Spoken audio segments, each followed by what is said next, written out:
Officer Enigma here, coach of your MPA Hampshire Haunters, and we are on week, I believe it to be week 7?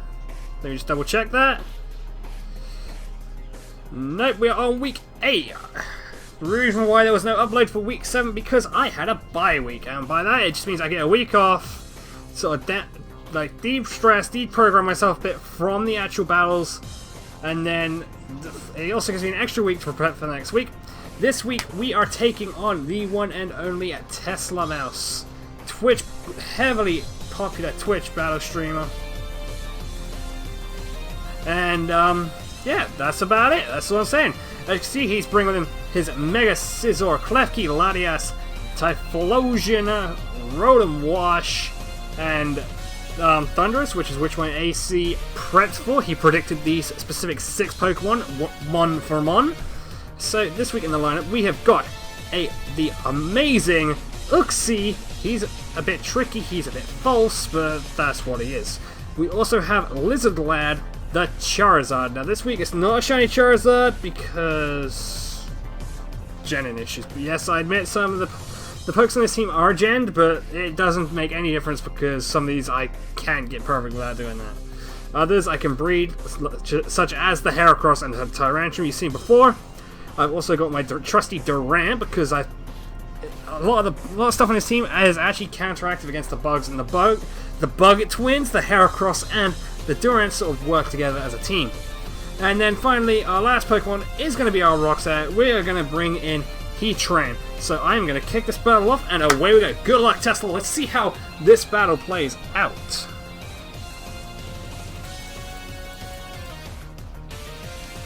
First up, he is leading quite clearly with his Thundurus Incarnate. Now, I didn't risk switching out for this because I was hoping he was going to Nasty Plot right away, thinking that he was not going to switch, so I thought, okay, I'll stay in, I'll risk it, and get the drop and try and actually go first. I messed up in that aspect, I misplayed quite a bit there, took the Thunder Punch, and in it comes, and boom, there it goes, Charizard already. So I've already messed up and lost my Mega, but there is still hope because it's like, what, one? It's like the first turn, so I got plenty of chances to sort of try and pull out a winner.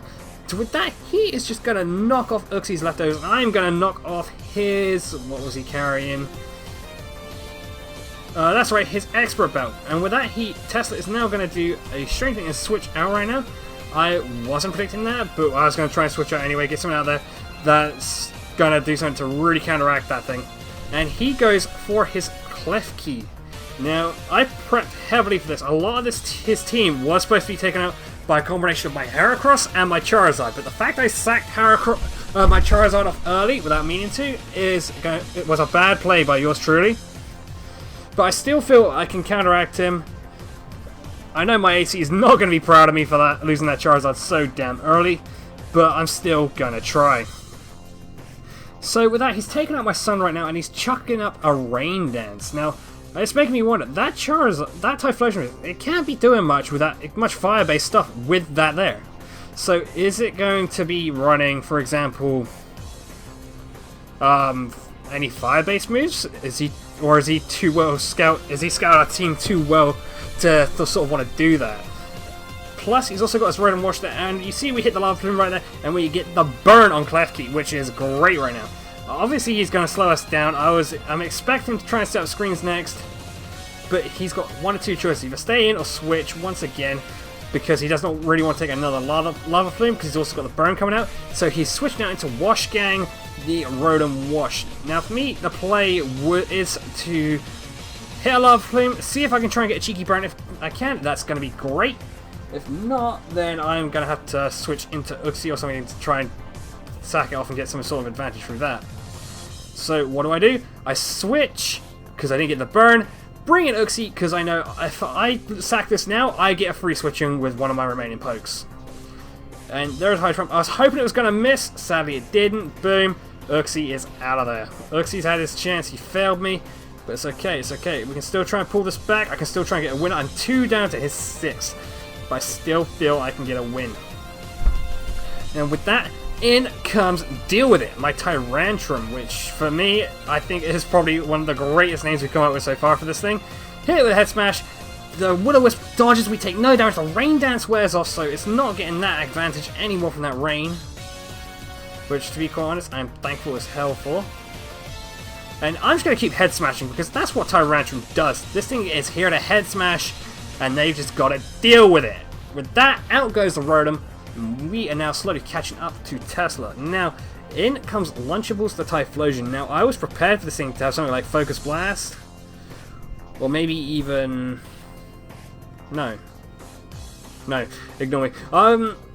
I switch in straight into Durant. I was hoping it was going to miss. Sadly, that's not the case this time.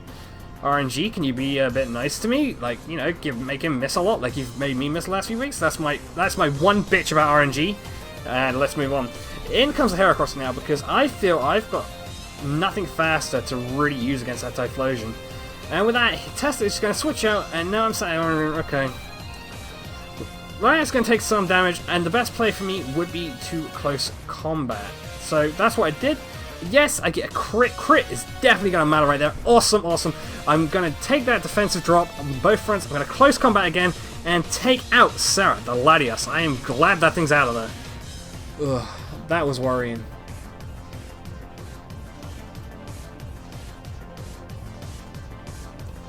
Anyway, there's our Moxie Boost kicking in, and now his pokes are slowly getting whittled down just like ours are.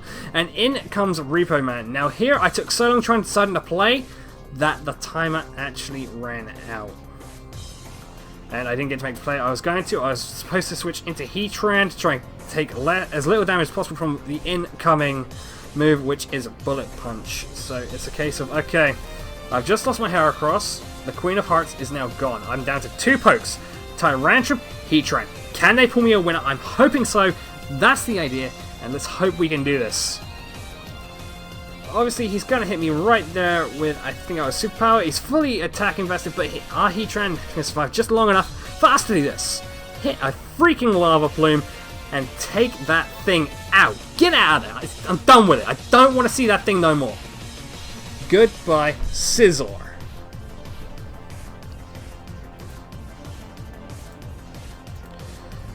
Next, he brings back out his Thundurus. Okay. I can handle this. Have some rock damage for that. I'm going to switch out my Heatran, try and keep as much life on it as possible, and then deal with it in so it can start head smashing again. Because that's what this thing does best. I predicted he was going to Thunder Punch, thinking that I was going to just sack off the Heatran and then try and clean up with Tyrantrum. Not the case, Tesla. I was going to switch and start hitting you with a head smash. And take out your Thundurus. Boom! There goes Thundurus. Okay, he's got Typhlosion. Left, he's also got Klefki and no, Rotom Wash died. I think he just got Typhlosion and oh, that Focus Blast mattered a lot. Head smash in, boom, goodbye Typhlosion. Threat is gone. Because that was one of the biggest threats in this team for our team. And my AC Child, he did great putting this thing together, and now all he's down to is the Immunity Idol, which is his Klefki. Now, for now, I'm just going to switch out my Tyrantrum, because I know another T-Wave's coming. He's going to try and slow it down. It's not going to happen. I predicted it, and since Heatran's already paralyzed, I'm just going to sit here and get some leftover recovery. Get a bit of lefties going off, which is very, very handy for us, and I love it right now, because right now, he cannot touch me. He has revealed Rain Dance and Thunder Wave. I'm not expecting him to do much more than that. He can't do much, right? Like, that thing's burned. That's going to take damage each and every turn on top of that. Obviously, the Power Hack's kicking. RNG's like, I'll give you a little bit, but I'm not going to bitch about RNG this time because I feel I've got Tesla right where I need him. He cannot touch my Heatran. All I need to do now is just keep hitting off Lava Plumes. And in a matter of time, that thing's going to die to either the Lava Plumes or that burn. And in comes the Foul Play, which is all he can really do because he's got no screens to set up, nothing to stop me. Heatran is resisting that thing like crazy, and I'm just going to start kicking in with Lava Plumes. Yes, the Rain Dance up to make the damage lessened, but it's not going to lessen it that much because that burn's also going to pick up and do some as well. And to be quite honest, his Foul Play, through his Foul Plays, I'm recovering more HP from him doing that than I'm taking any. So, Tesla, this is GG, my friend. I'm sorry about the RNG. You get a crit, the power kicks in, but I'm still going to take more lefty recovery over that foul play damage that you've done. But yes, Tesla, I really enjoyed this battle. Good guy. Guys, make sure you go drop him a follow on his Twitch and sub to his YouTube as you do for this one and this video. And then, as you can see, it's slowly dying. I could have been a bit of a troll here. I could have just done anything that wasn't Lava Plume, but I knew it was going to die no matter what. So I thought, okay, I'll be nice. And I'll straight up just keep Lava Pluming and take that thing out. And we got a crit at the end, which is kind of trolly in itself. Didn't need the crit because, you know, game was already over. And as you can see, we end 2-0 over Tesla. That puts the Hampshire Hornets up to 2-5 in the 7 weeks we battled out of 8. And I'm quite happy with this victory. But on the end of the thing, Tesla, I'm sorry about the RNG. Can't do nothing about it. That's just how the game's played, man. That's how the game's played. I've been hit by RNG so much each week since week 2. But I'm not going to sit and bitch about it. I'm just going to sit down, start problem the next match, and get on with it. So that, boom, Tesla's out the window. And coming up next week, let me just get out of this menu for a sec. Let me just quickly get out of that. Next week, we are taking on the Los Angeles Kalefkis, coached by Key Darkness Dragon, who I feel is a really good friend of mine. I really enjoy his streams. I enjoy the chances I get when I speak to him. He is such a really chill, relaxed guy. And hopefully me and him can have a great battle next week. Once again, Tesla, great battle to do. Sorry about the RNG. It's time to move on and try and get us into that lovely spot in the playoffs, because apparently we still have a chance here. We still have a chance, which I am not going to turn down. Catch you guys next week. Don't forget to sub, leave comments down below, and don't forget to check out the battle from Tesla's side as well.